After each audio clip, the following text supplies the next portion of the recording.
Les détails du journal. Le président Abdel Fattah el-Sisi a assisté aujourd'hui à la célébration de l'anniversaire du prophète Mohammed, paix et bénédiction soit sur lui. Lors de la cérémonie, le chef de l'État a affirmé que l'islam reflète les principes de pitié et de tolérance et appelle à la construction.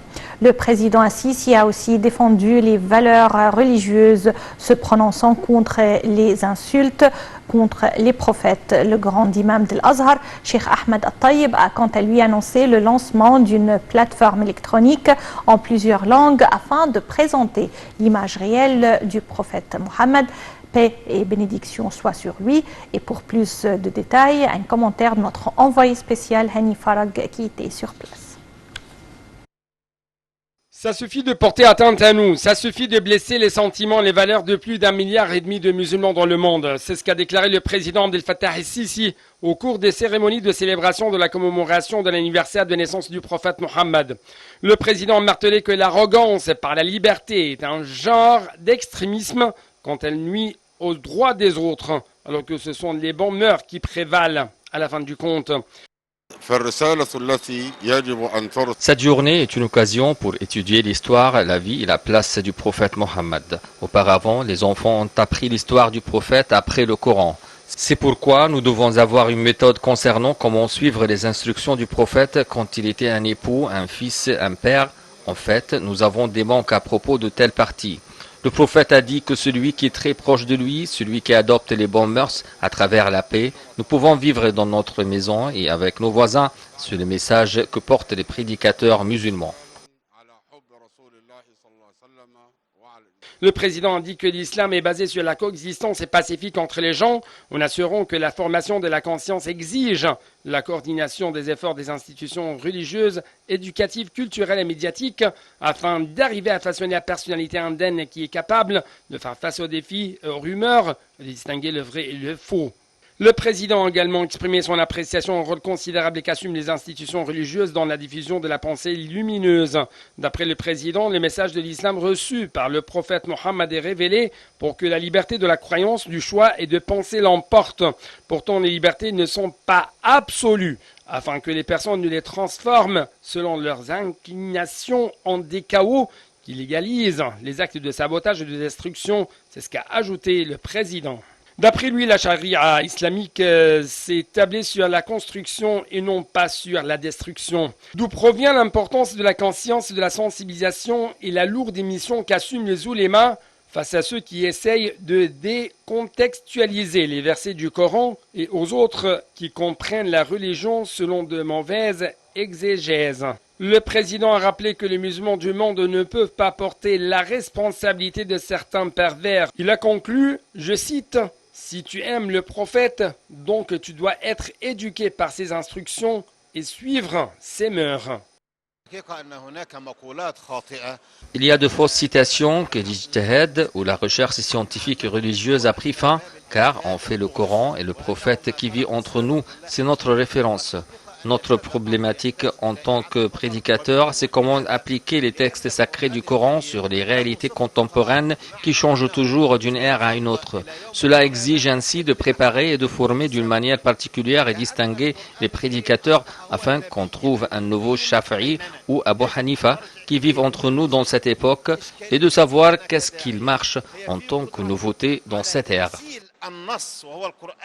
Le président Sisi a honoré les imams distingués dans le ministère de Waqf, rendant hommage aux efforts du président visant à encourager les imams de Waqf dans leurs recherches religieuses et scientifiques.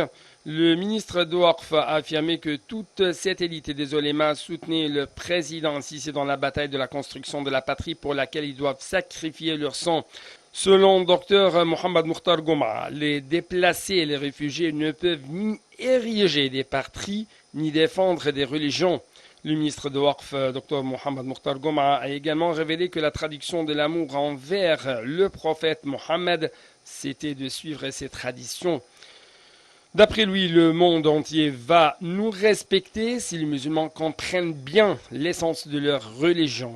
De sa part, le grand imam d'Al-Azhar, Cheikh Ahmed El-Tayyib, a éclairci que le message de l'islam était basé sur la miséricorde qui était pratiquée par le messager d'Allah pendant sa vie. C'est pourquoi le grand imam d'Al-Azhar a appelé la communauté internationale à instaurer une législation qui incriminait les actes blasphématoires contre l'islam et les musulmans, incitant les musulmans ainsi à la nécessité de s'engager à défendre pacifiquement et juridiquement le sceau des prophètes. Alors qu'il a assuré que le monde musulman et ses institutions ont condamné l'haineux assassinat à Paris, Cheikh Ahmad Taab déplorait que l'offense des musulmans soit devenue un outil en surenchère pour mobiliser les voix électorales. Le grand imam d'Al-Azhar a également qualifié les caricatures blasphématoires de l'honorable prophète Mohammed d'absurdité, dénuées de toute responsabilité morale et internationale, d'une franche animosité anti-islamique. Toutefois, le grand imam de la plus prestigieuse institution demande à recommander aux musulmans dans les pays occidentaux de s'intégrer d'une manière positive et consciente dans ces sociétés. Durant cette occasion, le grand imam a confirmé qu'il lancerait une plateforme pour faire connaître la personnalité du prophète au monde à travers plusieurs langues. La fête du Moulid représente une occasion importante non seulement aux musulmans mais aussi au monde entier parce que c'est un rappel à tout le monde de la personnalité impeccable du prophète Mohammed, que la paix et la bénédiction d'Allah soit sur lui. C'était un effort pour NAL TV International. Et d'autre part, le président Abdel Fattah el-Sisi a félicité la nation arabe et islamique à l'occasion de la naissance du prophète Mohammed, paix et bénédiction soient sur lui, dont la mémoire ou cet anniversaire représente le plus grand exemple du don humain éternel et l'idéal de pureté, d'intégrité, d'engagement et de sacrifice. Le président Assisi a écrit sur sa page officielle sur les réseaux sociaux que la paix d'Allah soit sur celui qui a porté le message et l'a livré avec honnêteté. Le chef de l'État a prié Dieu en ce jour béni d'inspirer la force et la volonté, la patience et également de nous offrir la sécurité et la stabilité et également de protéger notre chère patrie, l'Égypte. Le président Assisi a enfin adressé ses vœux à la nation islamique pour une heureuse nouvelle année. L'épouse du président, Madame Intisar Assisi, a pour sa part félicité la nation arabe et islamique. À l'occasion de Maoulid al-Nabawi, Madame Intisar Assisi a écrit sur sa page Facebook « Aujourd'hui, nous célébrons l'anniversaire de la naissance du noble prophète Mohammed, que Dieu le bénisse », en ajoutant que c'est une occasion solennelle de médiation et de méditation et également de tranquillité, de sérénité dans laquelle nous sommes inspirés par les grandes valeurs que le prophète a présentées à l'humanité.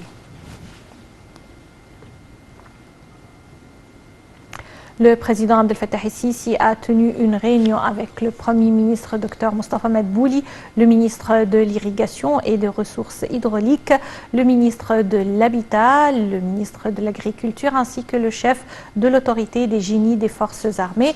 Au cours de la réunion, le chef de l'État a passé en revue les projets de développement dans l'oasis de Siwa, la protection des plages à Port Saïd, outre les stations de traitement des eaux de drainage agricole afin de fournir l'eau d'irrigation pour les nouveaux terrains bonifiés.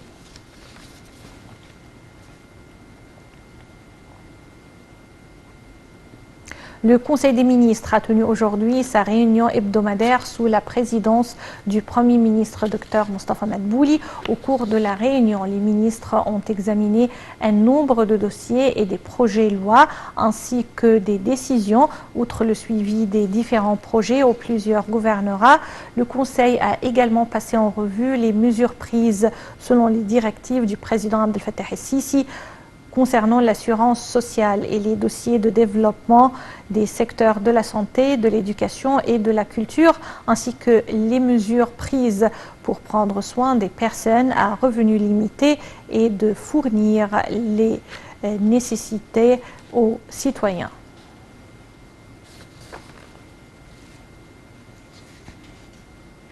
Le ministre des Affaires étrangères, Sameh Shoukry, en visitant Russie, doit s'entretenir avec des responsables russes des moyens de renforcer les relations bilatérales et des questions régionales d'intérêt commun. Les pourparlers de Shoukry porteront sur les efforts déployés pour instaurer la paix au Moyen-Orient. Lors de sa visite, Shoukry doit examiner les derniers développements de la situation en Libye, en Syrie et en Liban. Il est à noter que l'Égypte appelle à la coordination avec les parties influentes sur la scène régionale afin de réaliser la stabilité et de sortir de l'état de crise prolongé dans la région arabe. Les ministres des Affaires étrangères et de l'irrigation de l'Égypte, du Soudan et de l'Éthiopie ont tenu hier une réunion tripartite par visioconférence. Après la rencontre, le Soudan a affirmé qu'il organisera de nouvelles discussions concernant le barrage de la Renaissance construit par l'Éthiopie sur le Nil. Cette réunion ministérielle signe la reprise des discussions et de négociations entre les trois pays, au point mort depuis 3 mois sur le projet du grand barrage de la Renaissance lancé en 2011 par l'Éthiopie. L'Égypte est disposée à reprendre les négociations sérieuses afin d'aboutir à un accord juste qui prend en considération l'équilibre des intérêts des 3 pays.